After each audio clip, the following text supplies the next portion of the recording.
Sekarang kita kedatangan narasumber yang sangat-sangat inspire. Jadi namanya adalah Arlinda Ferawati. Jadi kenapa aku ngajak Arlinda Ferawati ini untuk kolaborasi?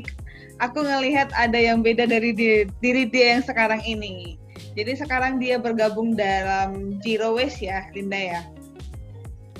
Zero Waste, Zero Waste Indonesia, komunitas Zero Waste Indonesia yang mengajak masyarakat untuk bergaya hidup zero waste.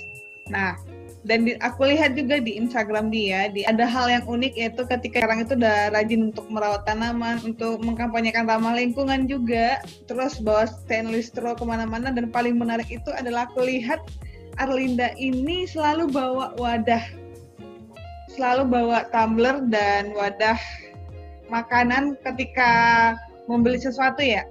Beli makanan di luar, beli minuman, bahkan di tempat coffee shop aja, dia itu bawa botol sendiri. Itu sangat luar biasa menurut aku. Halo Linda. Halo.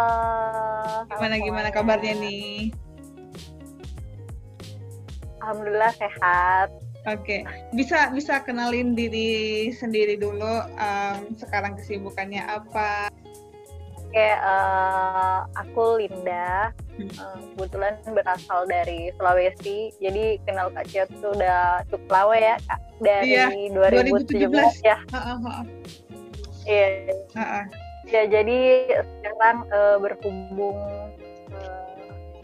lagi pandemi, jadi kebanyakan kegiatannya di rumah, ngurus suami, terus. Tunggu. Sejak kapan? Jadi baru nikah kemarin waktu bulan 31 Maret.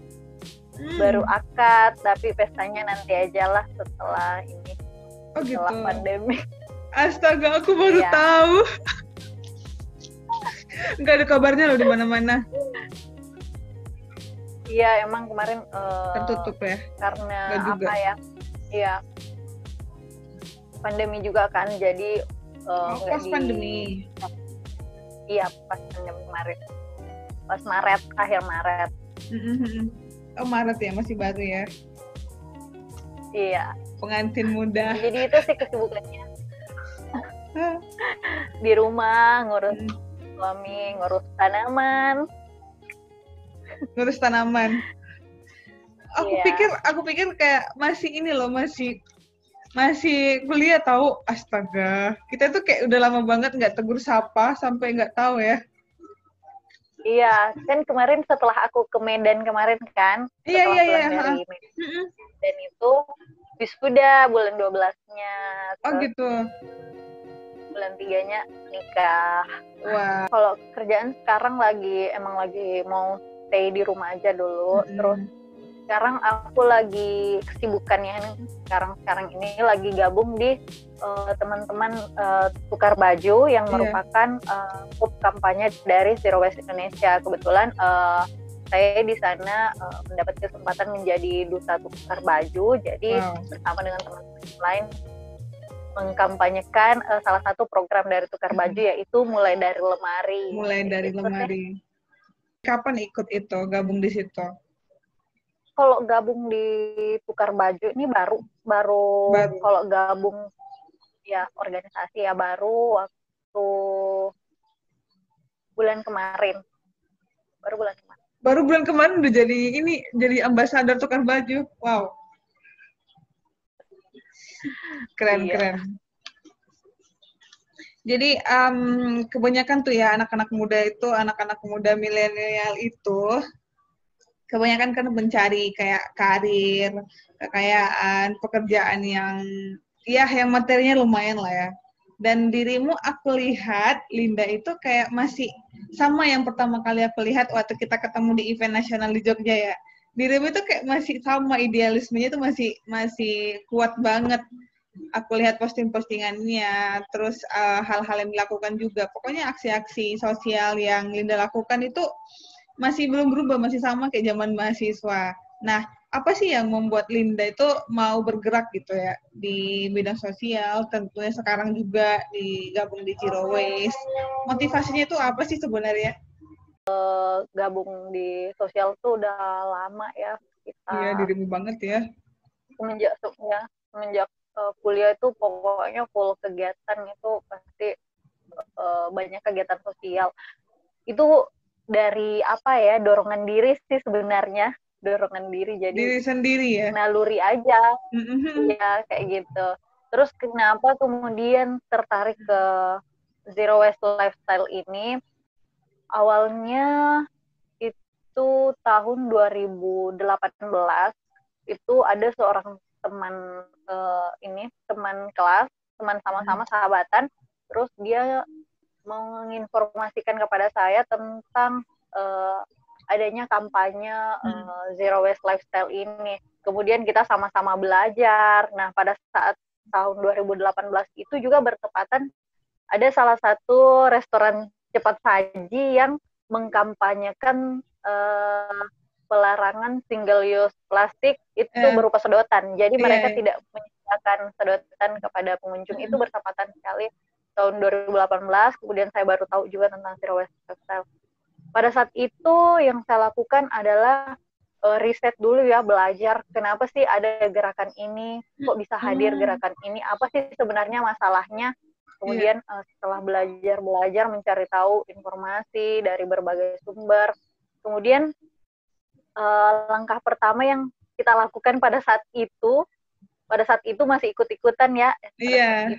Itu berame-rame beli sedotan stainless. Jadi jadi pada saat itu, jadi kalau keluar makan, keluar jajan, itu pasti bawa sedotan stainless. Karena waktu itu dilakukannya berame-rame, jadi saya ada 4 orang itu sahabatan berame-rame, jadi kayak seru aja gitu, seru sama-sama.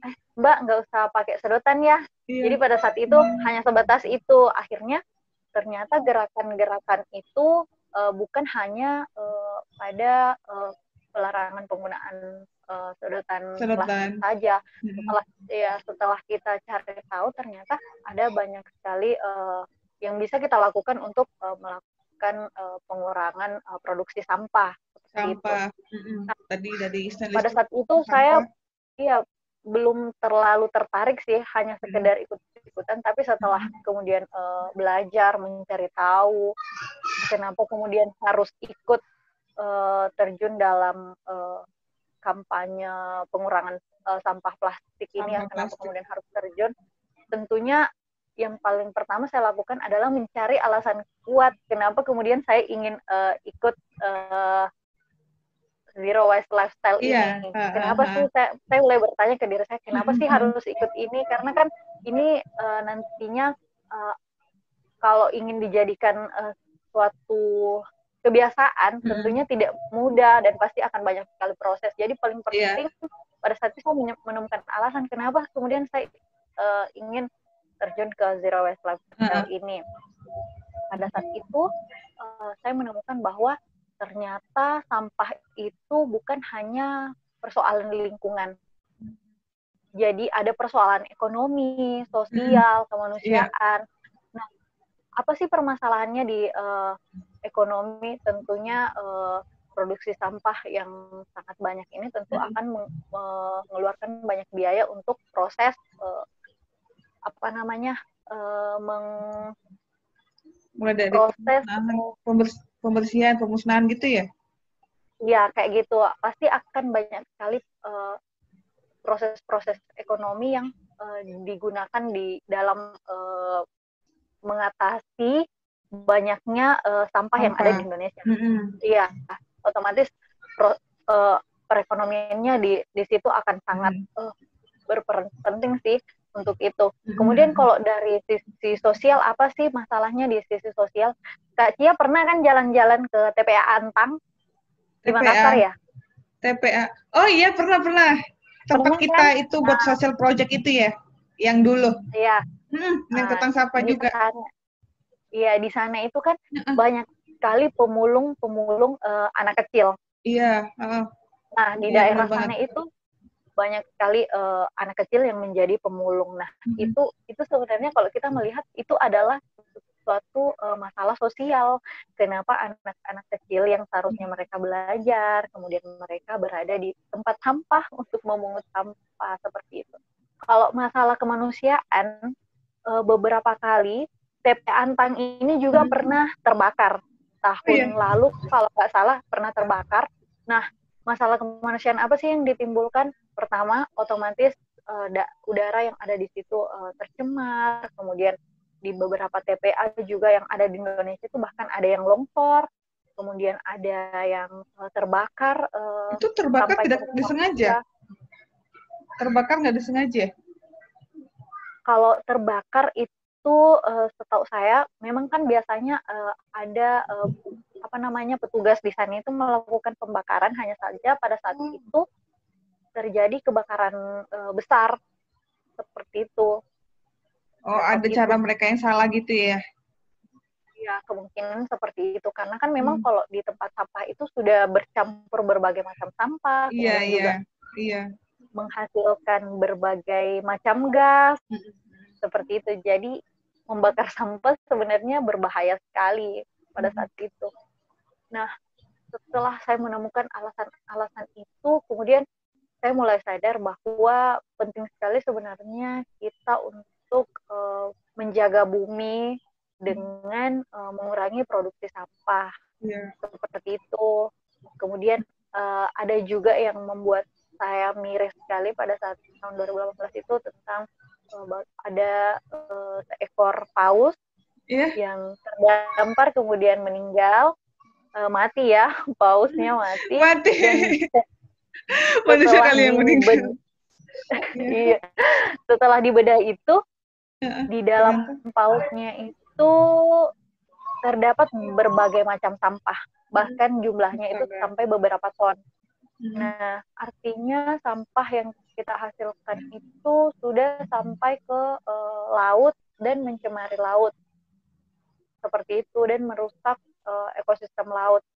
Nah, karena saya sangat suka sekali laut, jadi ketika laut tercemar tentu akan membuat kita sedih dan sangat tidak menyenangkan melihat ketika kita berjalan-jalan ke pantai, kemudian melihat laut kotor, pantainya kotor, seperti itu. Pasti akan menjadi sesuatu yang tidak menyenangkan. Makanya kemudian saya tergerak untuk memulai gerakan Zero Waste Lifestyle ini. Seperti itu sih. Berarti emang dari diri sendiri sih ya? Yang awalnya ikut-ikutan terus jadi tergerak gitu ya? Kerasa kalau misalnya ada banyak Linda-Linda berikutnya, Linda-Linda di Indonesia ini pasti kayak kerasa luar biasa lah kontribusinya. Semoga banyak anak-anak muda yang kayak Arlinda Ferawati yang berikutnya ya. Di sini juga aku belajar sih, jadi kayak terinspirasi juga dari dirimu ya. Berarti emang awalnya ikut-ikutan, terus tergerak, terus jadi konsisten sehingga sekarang ini jadi ambasador lah. Berarti itu role modelnya awalnya tuh memang dari diri sendiri, nggak ada dari mana-mana ya? Iya. Terkait role model, ada nggak? Kalau role model, kalau yang terkenal secara global itu kan ada Lawrence Singer, dia dari mana ya, Australia kalau nggak salah, dari Austria. Nah, dia itu sampah yang dihasilkan itu dia letakkan di jar, di wadah itu, dan selama 3 bulan sampahnya itu hanya sekitar segini, dan itu tentu sangat menginspirasi sekali banyak teman-teman yang bergerak di Zero Waste. Tapi kalau di Indonesia itu ada Moril Imron, dia adalah founder dari Zero Waste Indonesia. Nah, kemudian ada Mbak Atit juga, Astri Puji Lestari. Jadi mereka berdua ini adalah orang-orang yang menerapkan Zero Waste lifestyle. Ya, jadi di berbagai aspek kehidupan mereka. Jadi betul-betul menginspirasi sekali sih bagaimana mereka menerapkan zero waste home, zero waste di dapur, di kamar mandi, tempat tidur, bagaimana mereka mengolah sampah. Seperti itu sih, jadi sangat menginspirasi sekali untuk teman-teman yang pemula untuk mencari tahu kedua orang ini apa sih kehidupan mereka. Dan mereka itu kalau kita lihat ya begitu happy banget gitu. Mereka happy dengan kehidupan mereka seperti itu. Jadi kita melihatnya itu jadi terinspirasi dengan apa yang mereka lakukan seperti itu. Kalau aku sendiri tahu nggak? Kalau aku pernah bilang kan dirimu itu kayak mirip Gita Saf, bener kan? aku tuh suka banget sama dia. Tahu kan Gita Saf? Kalau aku sendiri tahu modelnya dia, Gita Saf. Terus aku ngeliat itu kayak mirip loh sama Linda. Mirip banget loh kalian, sumpah mirip. Tahu nggak dia? Iya tahu. Aku juga suka Gita Saf sih. Sering video-videonya juga suka. Iya. Saya ikuti juga bagaimana kehidupan dia di Jerman. Nah, kemudian itu dia nih. Dia tuh mirip banget samamu. Makanya kayak aku ngelihat dirimu kayak ngelihat dia tahu. Oke. Itu sih kalau misalnya aku ngelihat dirimu. Nah, aku mau nanya nih. Di Indonesia itu kan dari dulu udah ini ya, udah terkenal itu kalau masyarakat itu kesadarannya itu masih rendah banget tentang sampah. Dimana untuk buang sampah aja itu masih susah banget. Boro-boro lagi yang memilah, tapi sekarang itu udah lumayan ini ya, udah ada progresnya sedikit. Ada pemisahan sampah gitu ya, milah-milah sampah, ada khusus organik, anorganik gitu. Linda gimana sih melihat kesadaran masyarakat Indonesia itu yang masih rendah terkait sampah itu? Kesadaran masyarakat Indonesia ya memang tergolong rendah. Saya sih kalau menurut pengamatan saya, kenapa orang-orang kemudian belum sadar, karena mereka sebenarnya belum mengetahui tentang fakta-fakta tentang sampah yang ada di Indonesia. Kalau kita mencari informasi, kita bisa menemukan bahwa produksi sampah di Indonesia itu berada di urutan kedua dunia. Wow, tentunya ini bukan suatu kebanggaan.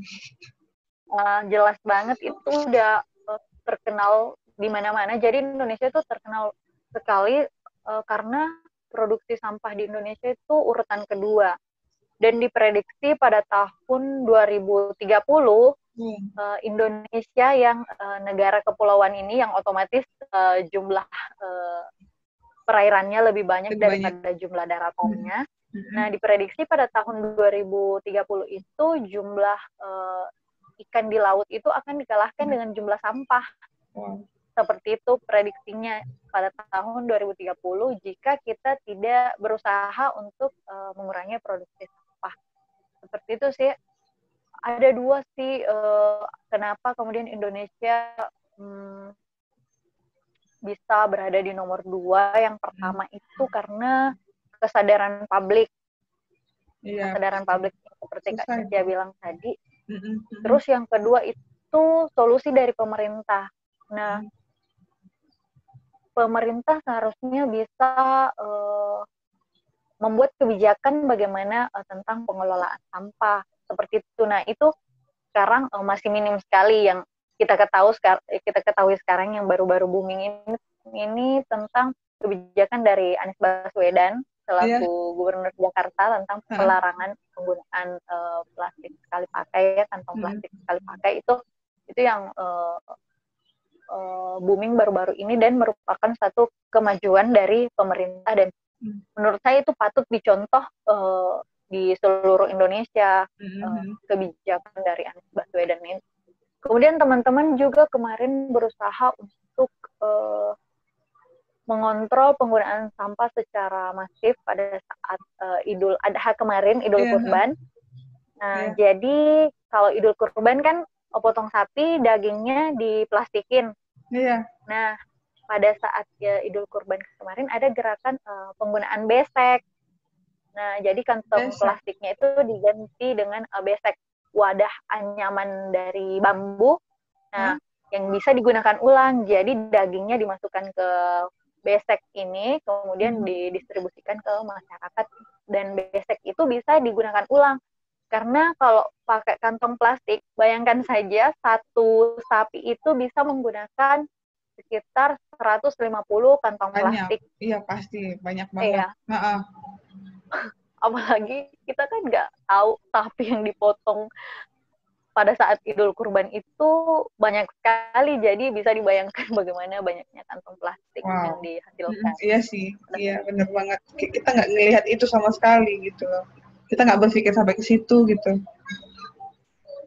Nah itu kemarin untungnya teman-teman di gerakan Zero Waste itu mengkampanyekan penggunaan besek ini, kemudian open donasi juga, yang di open donasi uangnya digunakan untuk membeli besek, beseknya didistribusikan ke masjid-masjid yang melaksanakan kurban seperti itu. Jadi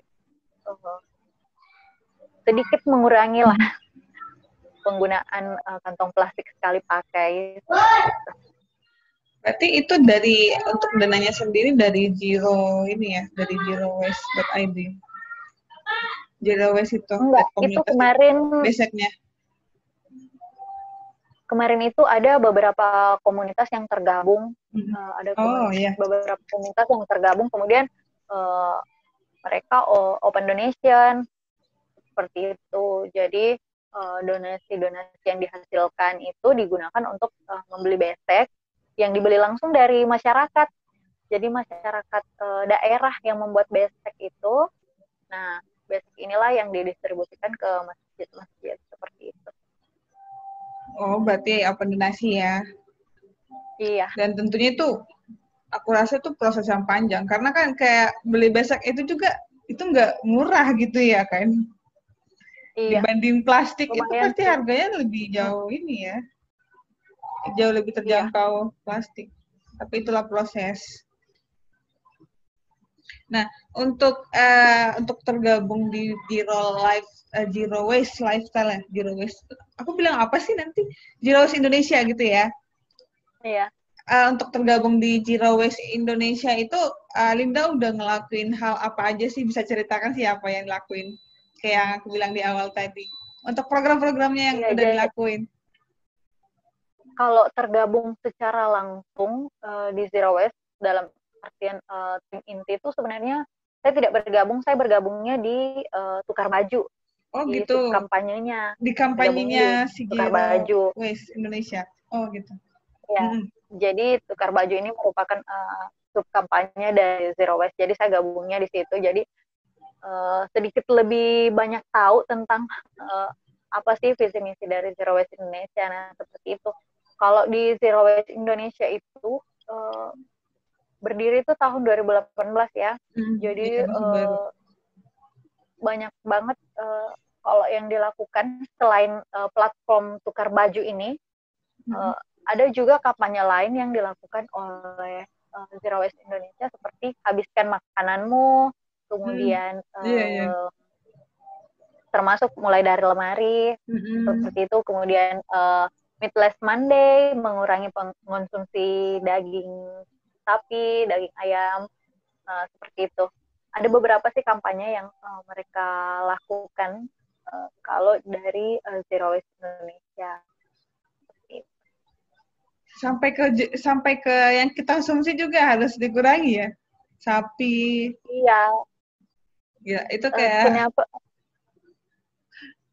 Karena sebenarnya produksi sampah itu bukan hanya plastik. Gitu. Iya.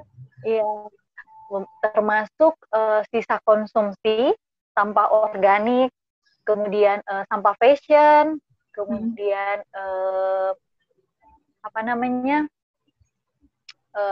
sampah fashion dan sisa konsumsi tekstil, sisa sampah limbah tekstil. Limbah tekstil. Nah, iya. Itu juga menjadi polemik dalam setiap TPA yang ada. seperti itu. Jadi di TPA itu bukan hanya sampah plastik saja, ada sampah fashion, ada Iya, iya. sisa-sisa makanan, seperti itu.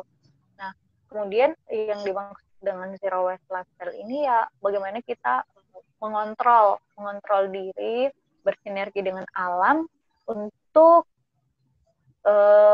mengurangi produksi sampah yang kita hasilkan. Gitu. Keren banget sih. Terus bisa ceritakan gak sih kayak dirimu itu menanam terus yang bawah wadah itu terinspirasi dari komunitasnya juga ya, dari kampanye ini. Kenapa? Yang dirimu kayak yang Linda itu kan sekarang itu aku lihat kegiatannya suka banget yang menanam. Terus kalau misalnya bawa kalau beli sesuatu di luar, misalnya beli somai, bahkan bawa wadah sendiri gitu ke coffee shop, itu memang terinspirasi dari zero waste lifestyle ini enggak? Terinspirasi dari situ ya? Ya, jadi ada beberapa pada saat 2019 itu booming sekali kampanye tentang bawa wadahmu sendiri. Contohnya itu seperti bawa wadah ketika membeli makanan di luar. Iya, itu menarik membawa banget sih aku lihat. tumbler. Iya, seperti itu.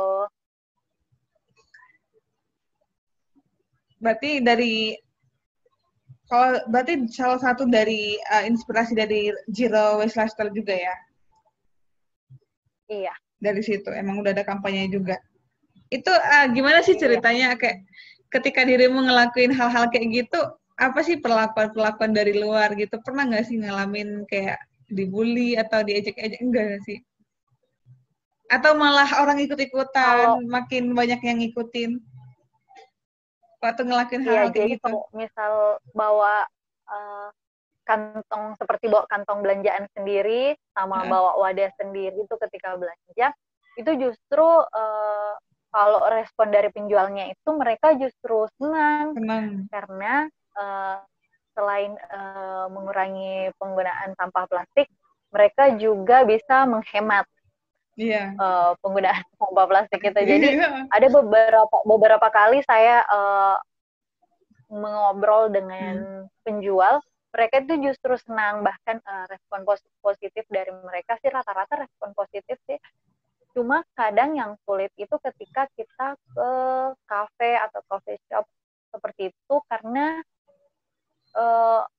mereka masih belum sadar dan apa yang mereka lakukan itu adalah sesuatu yang menjadi kebiasaan mereka, meletakkan sedotan di minuman. Iya, sama itu. kayak aku Jadi, sekarang ini. Kadang walaupun kita nggak minta ya, itu pasti dikasih seperti itu.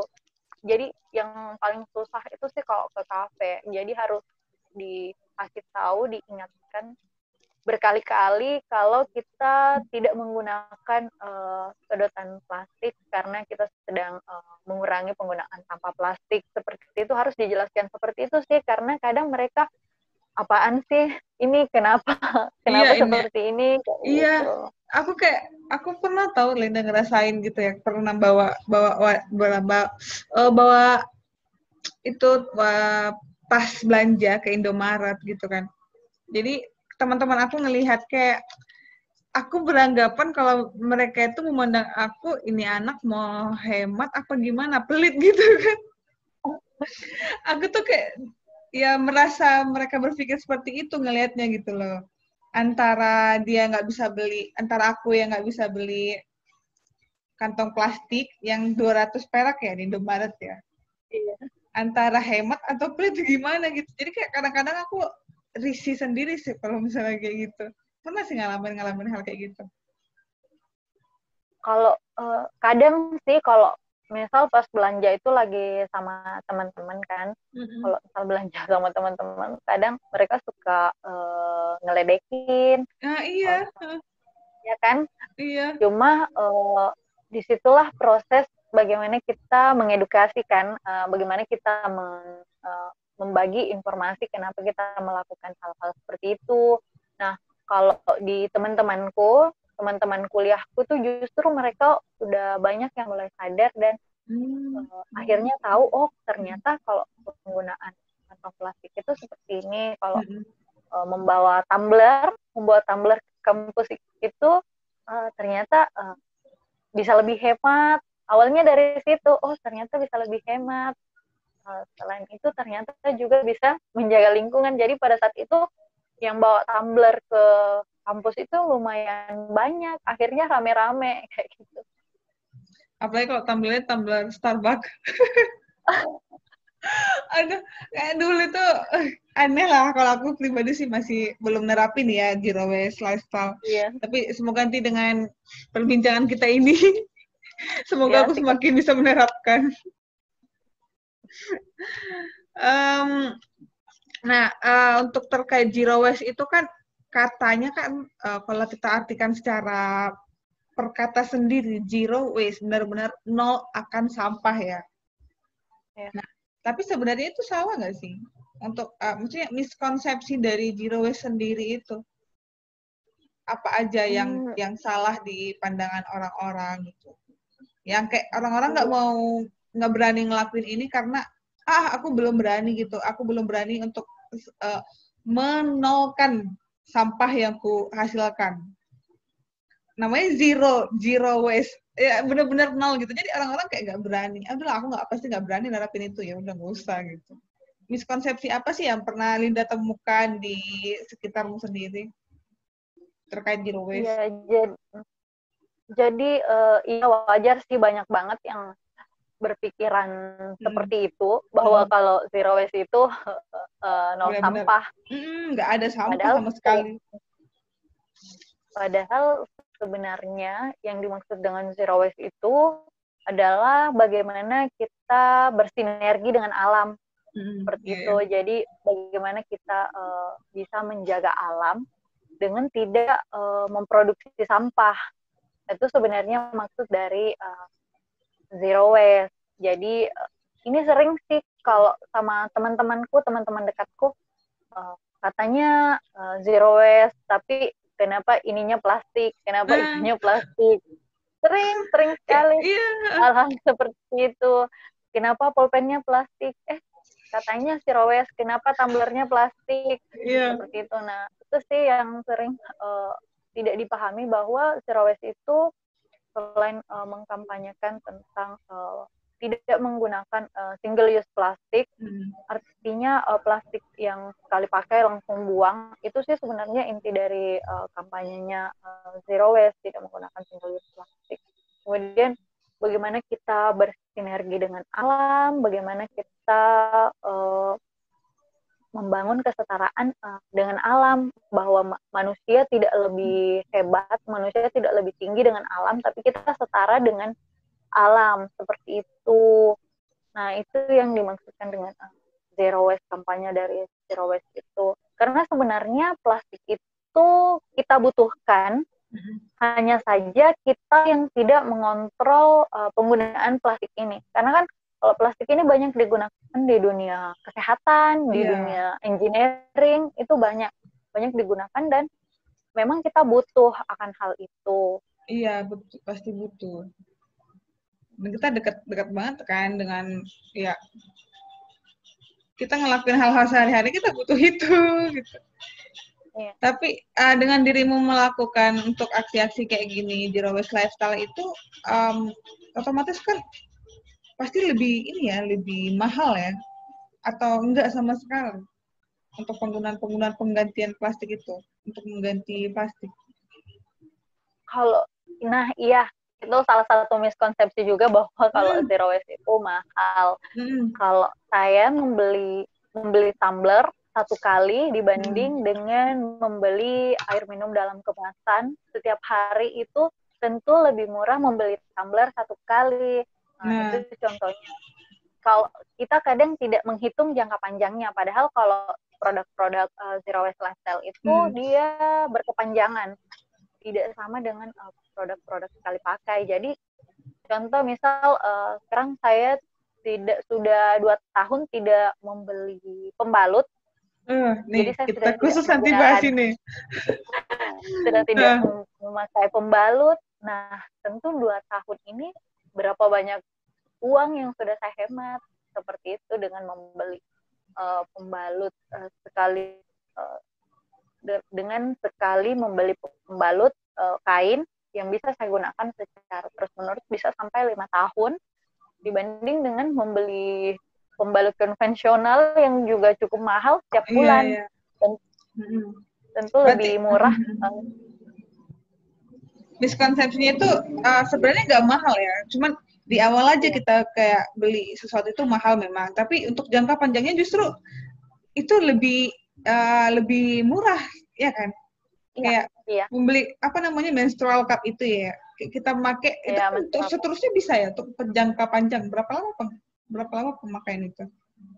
Kalau menstrual pad yang saya beli itu bisa sampai 5 tahun. Jadi beda-beda sih, ada yang sampai 2 sampai 3 tahun, ada yang bisa sampai 5 tahun. Nah, ini saya beli kebetulan jangka pakainya sampai 5 tahun. Sebenarnya sih tergantung bagaimana kita memperlakukan menstrual pad ini atau pembalut kain ini. Jadi akan sangat berpengaruh dengan jangka waktu kita menggunakannya. Jadi bagaimana kita mencucinya, bagaimana kita menjemurnya, itu seperti itu akan mempengaruhi bagaimana dia bertahan seperti itu. Jadi lumayan sih, sudah pakai 2 tahun, hampir 2 tahun, sudah masuk 2 tahun pakai pembalut kain, dan sekarang sudah tidak tahu lagi berapa harga pembalut di pasaran, karena setiap bulannya juga setiap tahun pembalut di pasaran itu justru semakin naik juga harganya. Iya, dan kita kayak ngebayangin, aku pernah ngelihat banyak foto-foto yang sampah itu kayak, apalagi paling banyak itu sampah kita perempuan. Iya, sampah pembalut itu. Iya, sampah pembalut itu kayak, ya ampun, miris tahu ngelihatnya. Kayak, ya aku sendiri pribadi masih ngelakuin itu sih, kayak belum berani pakai menstrual pad itu, belum berani sih aku. Jadi kayak sebenarnya kita itu perempuan, gimana ya, mohon maaf, darah yang dikeluarkan itu sebenarnya kalau pakai menstrual pad itu katanya sedikit sebenarnya. Tapi kalau misalnya di pembalut itu kan nampaknya kayak banyak banget gitu ya. Padahal yang kita hasilkan sehari itu berapa, nggak sampai liter katanya, sampai cc gitu. Untuk banyaknya yang dikeluarkan. Jadi kayak mentoknya tuh beberapa puluh mili aja gitu. Iya, mili.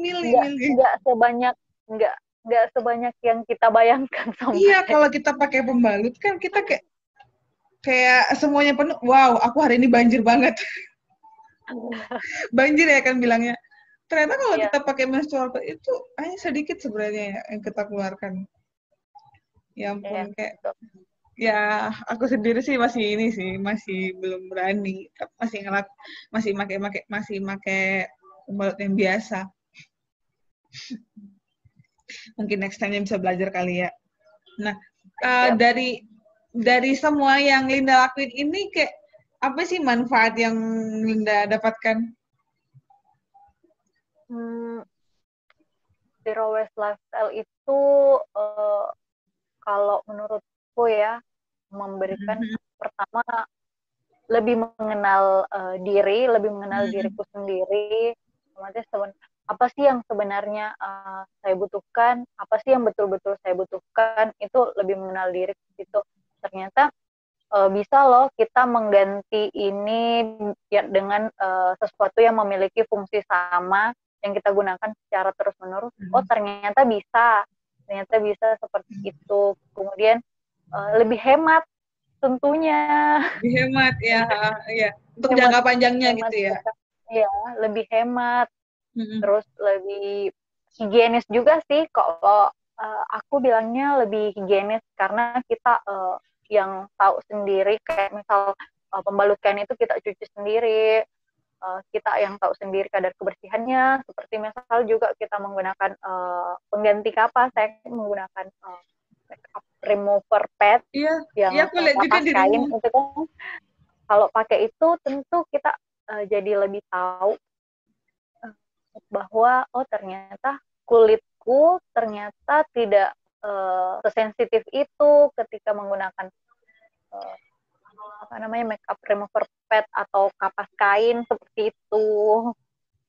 Jadi lebih mengenal diri sih, proses belajar bagaimana berbagi sama teman-teman, berbagi informasi, sharing ilmu tentang kehidupan zero waste lifestyle-nya seperti ini. Kemudian bersinergi dengan alam. Jadi sebenarnya kita perempuan itu memiliki kedekatan khusus dengan alam. Kalau teman-teman di feminis itu mengenalnya dengan ekofeminism. Jadi bagaimana kita dengan alam memiliki kedudukan yang sama, bagaimana kita bersinergi dengan alam, bagaimana kita menjaga alam, karena perempuan itu kerja-kerja yang kita lakukan setiap hari itu berdampak langsung dengan alam, dan kita perempuan bisa mengontrol itu, seperti itu tadi, dengan tidak menggunakan pembalut konvensional, bagaimana kita di dapur, itu kan kita dekat sekali dengan alam.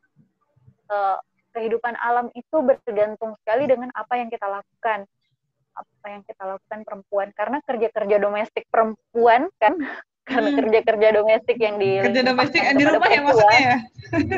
Iya, kerja-kerja menyapu, memasak, mencuci, itu semua memiliki dampak pada alam jika kita tidak mengontrolnya, seperti itu. Jadi lebih ngerasa beda ya, lebih baik lah ya gitu ya. Lebih sadar sih sebenarnya. Lebih sadar, lebih memahami diri sendiri juga gitu ya. Kalau misal kan itu kampanyenya yang Linda sebagai ambasadornya kan yang tukar baju. Bisa nggak ceritain tuh gimana untuk prosesnya tukar baju itu gimana konsepnya? Nah, jadi sebelumnya kan tukar baju ini merupakan sub kampanye dari Zero Waste Indonesia. Nah, tukar baju ini sebelum pandemi itu ada event pop-up-nya. Jadi ada eventnya beberapa kali di Jakarta, di Bali itu mengadakan tukar baju yang dilakukan oleh beberapa volunteer. Jadi baju-baju itu dikurasi terlebih dahulu, kemudian teman-teman yang datang bisa membawa baju, kemudian menukarkan bajunya dengan baju yang sudah ada, seperti itu. Jadi tidak membeli baju yang baru istilahnya. Baru ya.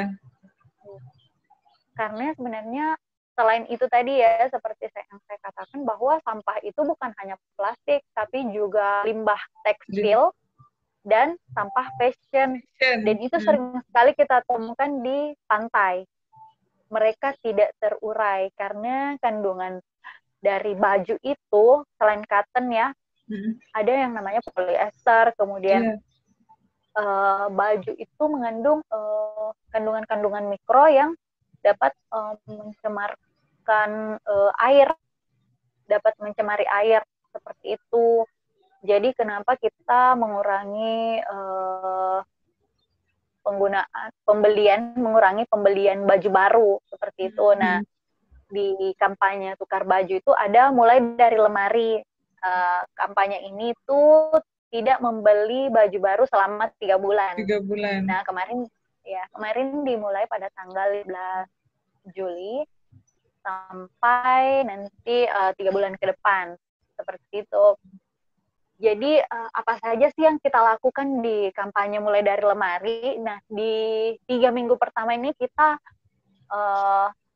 sama-sama mengenal diri kita. Jadi bagaimana perasaan kita saat membuka lemari, kemudian kenapa lemari kita bisa penuh, seperti itu. Nah, akhirnya teman-teman itu menemukan bahwa kita banyak sekali membeli pakaian yang sebenarnya tidak benar-benar kita butuhkan.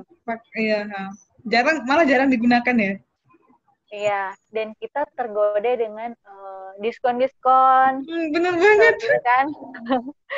Jadi diskon dikit beli, yang sebenarnya tidak benar-benar kita butuhkan. Seperti itu, makanya kampanye mulai dari lemari ini hadir, bagaimana kita bisa lebih sadar untuk tidak Memilah ya. membeli baju baru ya. Jadi Milah kita lebih sebenarnya sadar, lebih tentukan. mengenal diri kita sebenarnya kebutuhan fashion kita itu seperti apa sih, gaya fashion kita seperti apa sih, jangan hanya karena trennya sekarang Ya, seperti ini tren. tiba-tiba tiba-tiba ganti semua baju di lemari diganti dengan uh, tren fashion yang ada seperti itu.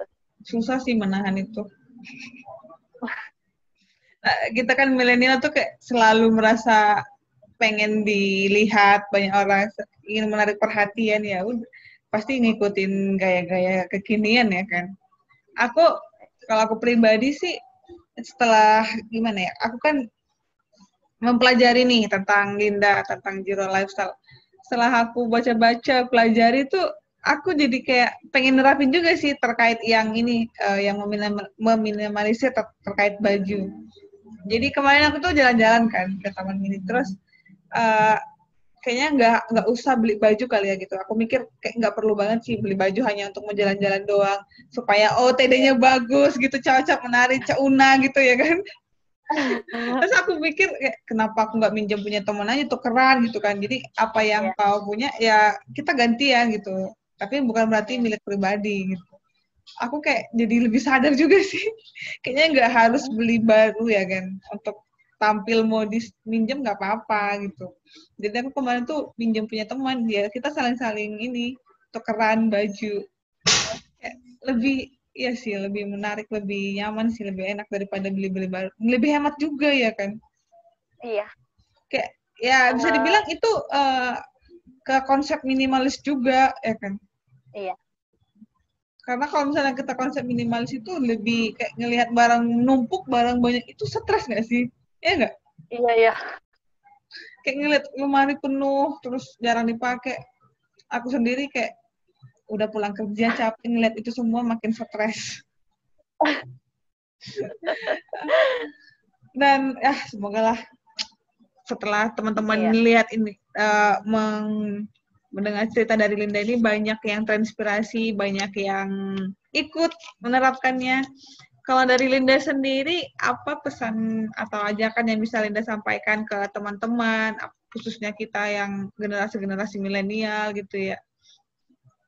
Ya, jadi untuk teman-teman yang mau memulai hidup minim sampah, jadi yang pertama itu yang harus teman-teman lakukan adalah menemukan tujuan. Kenapa kemudian ingin menerapkan ini di kehidupan teman-teman? Karena zero waste lifestyle itu adalah sesuatu yang akan kita terapkan secara terus-menerus. Otomatis ketika kita ingin menerapkan itu, kita tidak bisa melakukannya secara instan. Jadi ada tahapan proses. Nah, yang harus teman-teman lakukan adalah mulai dengan satu hal, mulai dari sekarang. Nah, misal membawa tumbler, membawa tas belanja sendiri, seperti itu. Kemudian yang ingin saya sampaikan adalah mari kita sama-sama menjaga alam dengan tidak memproduksi sampah secara berlebihan, karena sebenarnya merusak alam itu sama dengan merusak diri kita sendiri. Seperti itu, berarti menjaga alam sama dengan menjaga diri kita. Gitu. Wah, keren banget, keren. Apalagi yang lucunya, aku suka banget yang Linda itu yang bawa wadah itu loh. Itu menarik banget aku lihat. Kayaknya itu patut ditiru lah.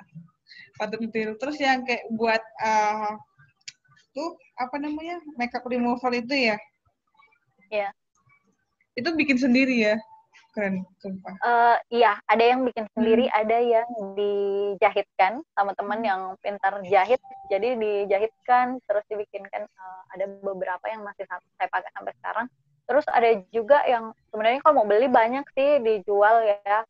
Terus ada juga yang besar, kemudian bisa kita pakai setelah kita pakai langsung kita cuci. Sebenarnya banyak sih alternatifnya jika ingin memulai sekarang, karena sekarang platform zero waste shop itu banyak sekarang bertebaran di mana-mana. Hanya kembali lagi tetap harus sadar ketika ingin membeli, apakah betul-betul memang butuh atau hanya ingin ikut-ikutan saja, dan akhirnya nanti jangan-jangan apa yang kita beli tidak terpakai, seperti itu. Ya, membedakan antara kebutuhan dan keinginan. Betul sekali. Keren banget. Aku sih salut samamu ya. Apalagi jiwa-jiwa feminisnya itu biasa. Oke, Linda, kita udah banyak banget cerita, mulai dari kegiatanmu terkait zero waste lifestyle, terkait manfaat yang kamu rasakan, terus udah ngasih ke kita juga tips-tipsnya bagaimana tadi ya pesan-pesannya. Ya, semoga aku, semoga teman-teman juga yang nonton ini bisa sama-sama terinspirasi untuk tergerak menerapkan zero waste lifestyle. Oke, Linda, makasih banyak untuk udah mau kolaborasi dengan aku. Oh ya, congratulations for your sudah berumah tangga, sudah menikah. Makasih. Selamat loh ya. Selamat. Aku tuh kaget loh tadi kayak jaga suami. Sumpah aku kaget, aku gak nyangka tau. Luar biasa. Tapi kayak walaupun udah menikah nggak menutup kemungkinan untuk terus ini ya, untuk melakukan hal-hal positif, untuk melakukan kegiatan-kegiatan sosial kayak zero waste lifestyle juga. Pokoknya melakukan hal-hal yang menginspirasi. Thank you so much Linda. Thank you. Semoga sukses. Semoga semakin banyak menginspirasi banyak orang terkait zero waste lifestyle ini. Thank you so much. Iya, terima kasih banyak. Dadah.